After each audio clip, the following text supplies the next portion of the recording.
New টাউনে তার নাকি কোনো ফ্ল্যাট নেই। বারবার দাবি করেছেন খুনে অভিযুক্ত রাজগঞ্জের বিডিও প্রশান্ত বর্মন। কিন্তু নিউ টাউনের বহুতলের ইলেকট্রিক বিলে প্রশান্ত বর্মনের নাম।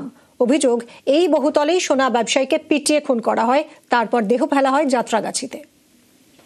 এবং আমার কোনো জায়গা নেই, বাড়ি নেই, এই ব্যাপারে বলতে আসবে না।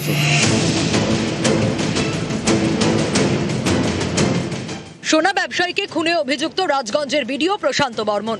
অভিযোগ, নিউ টাউনের এই বহুতলে তুলে এনে তাকে খুন করা হয়। এই বহুতলটি নাকি প্রশান্ত বর্মনের। তিনি অবশ্য বারবারই একথা অস্বীকার করেছেন। আমার কোনো ফ্ল্যাট নেই, এক নম্বর কথা।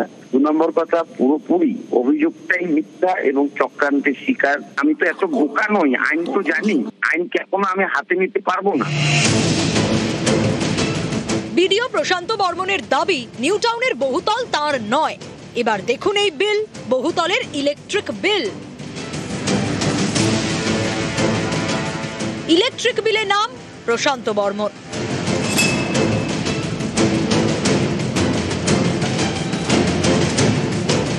স্বপন কামিল্লা, সল্টলেকের দত্তাবাদে সোনার দোকান। দেহ উদ্ধার নিউ টাউনের যাত্রাগাছি থেকে। গত 30শে অক্টোবর এই সোনা ব্যবসায়ীর দেহ উদ্ধার হয়। অভিযোগ, ব্যবসায়ী স্বপন কামিল্লাকে দত্তাবাদ থেকে অপহরণ করা হয়, আনা হয় নিউ টাউনের এই বহুতলে, পিটিয়ে খুন করা হয়। এই খুনের ঘটনায় দুজনকে আগেই গ্রেপ্তার করে পুলিশ। তাদের জেরা করে তদন্তকারীরা জানতে পারেন 28শে অক্টোবর নিউ টাউনের বহুতলে সোনা ব্যবসায়ীকে নিয়ে যাওয়া হয়। সেখানে তাকে 6 জন মিলে মারধর করেন। অভিযোগ, বেল্ট খুলে স্বপন কামিল্লাকে মারেন রাজগঞ্জের বিডিও প্রশান্ত বর্মন। লাথি, চর, ঘুষি কিছুই বাদ দেননি। মারধরের সময় স্বপন কামিল্লার মাথার পিছনে আঘাত লাগে। তার জেরেই মৃত্যু হয় বলে দাবি।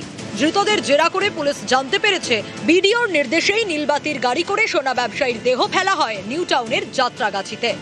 ওরা সব ঢুকে গেছে নিয়ে, আমাকে নিয়ে এসে নামিয়েছে। আমি সবে নেমেছি, তখন হঠাৎ উনি বললো যে বেরিয়ে এসে ঘর থেকে ওনাকে দিয়ে আসো, ড্রাইভার বলছে।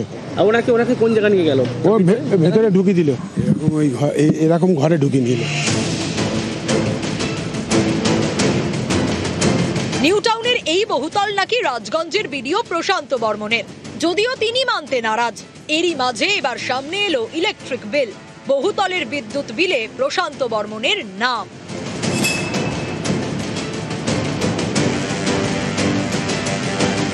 জানিয়েছিলেন নিউ টাউনে কোনো তার ফ্ল্যাট নেই, কিন্তু সেই ফ্ল্যাটের যে নথি একেবারে তার নামেই, প্রশান্ত বর্মন তার নামেই মিটার একেবারে স্পষ্ট লক্ষ্য করা যাচ্ছে। এবং এখনো পর্যন্ত ভিডিওর পক্ষ থেকে এই সমস্ত যাবতীয় অভিযোগ অস্বীকার করা হচ্ছে। ক্যামেরায় মনোজ কুমারের সঙ্গে অনুপ চক্রবর্তী, নিউজ 18 বাংলা, কলকাতা।